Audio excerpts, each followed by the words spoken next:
do. We want to bring order out of chaos. Now this is a picture I call Moonrise at Sunset. Obviously the moon is rising, but it's a sunset and you get this brilliant color. But the story behind this picture is I was headed up to Millington and then on up toward Reelfoot because I knew where the moon was going to rise. I knew the azimuth in this location of the country where the moon was going to rise that night. And only one day a year would it come up in this location. But what I was doing, I was going up to Reelfoot. I had a composition that I'd planned up there. And I got up to Millington, and then just something intuitively, I just thought, you know, I'm working on this project for the Wolf River, and maybe I ought to go back to this other location. And so I remember turning around and coming back to this location to take this picture. So the thought photographically and artistically is that you need to develop a vision and then you need to major on the major things. And so that's what happened. I got back to this area and I'm very glad that I did because, like I said, only one day a year can you get this picture with the moon coming up here. Forget about it if you do the light pictures. Some of them I was, and I would either get in a shallow area. That's where choosing the composition is very important so that you can get things stabilized, like put things down into the mud and tie off the boat so it could be just so still, or get back into some reeds, or if there was any spit of land I could stand on. This isn't on, is it? Spit of land I could stand on just to get some stability, because all these were shot from a tripod. None of this was handheld.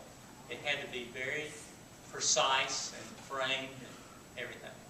Hey. When you did shoot with the light, what color lights do you use?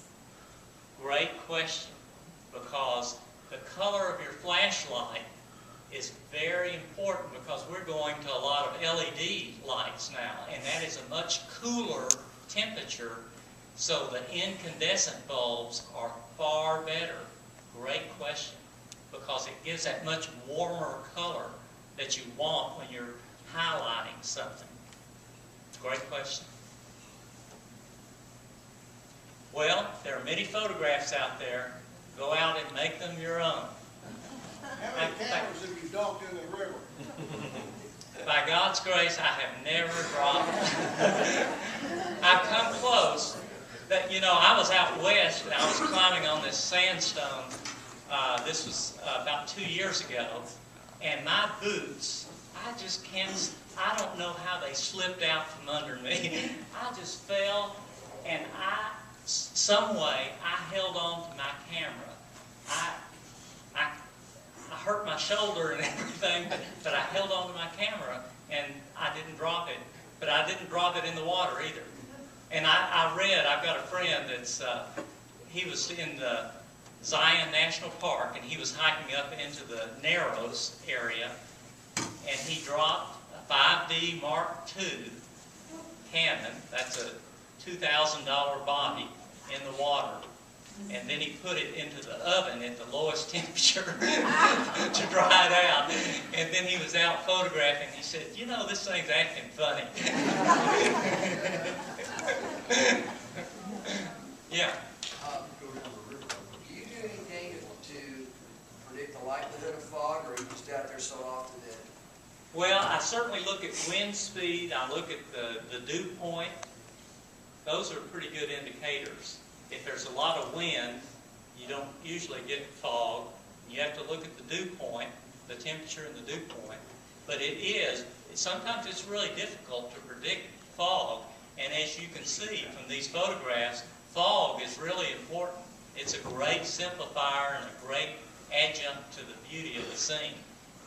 But that's a good point. And then, of course, you can look at the weather reports, and sometimes they're accurate, but sometimes they're not.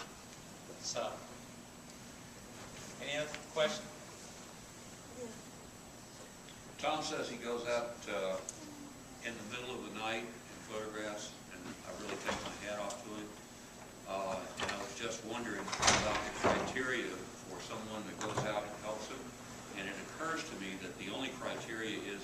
this to be up without rain.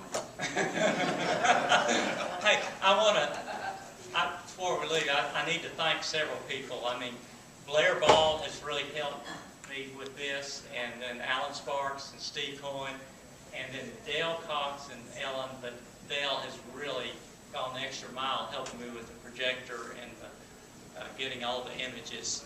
And we discovered a major thing that I'll let him tell you tomorrow, but next meeting, but I had to reformat a lot of the program all yesterday at the last minute, and it was a big challenge, but I really thank you, Dale, for all your help. Tom, I'd just like to just tell you thank you again for the hundreds of days that you've driven up there and to transform how people view the Wolf River. This is Keith Kirkland, for those who might not know him. He's the one that took me down the river for the first time in 2004. He's an excellent paddler, and so I trusted him with my camera gear. And we've got several excellent paddlers. Dale Sanders is an excellent paddler, but Keith is the one that introduced me to the river, and has been a great friend too, because he really believes in what I'm doing. And we want to change people's perception of the river, because all of us have seen the Wolf River from the city, and we have some kind of thoughts about it, and particularly people that have lived here a long time, but you just don't see the river like it is when you're up in the middle of the night, or these transitional times, or in the fog, or particularly east of here. See, the river is about 100 miles in length, a little less, but it starts in Holly Springs National Forest in Mississippi. It flows up through Michigan City in Mississippi, and then comes into LaGrange, and then ultimately progresses on down to Collierville and empties into the Mississippi River. It's a relatively small river, but to do something as a photographer that hasn't been done before was a real challenge. And although there's some wonderful images, this has been a creative challenge that's been very difficult for me. It's sort of stepping out of the box. I think, Steve, you said something in one of the newsletters about this year doing something different. And so this was doing something different for me, to step out of the box, because I love the Southwest, I love East Tennessee, I love Reelfoot, and now I've come to really love the Wolf River area. And it is a very special area, and we need to protect it. So, any other questions? Everybody be careful driving. That's great. Get inspired, get out. This static expression is the better part about it. She's working up an apartment now, so she's decided.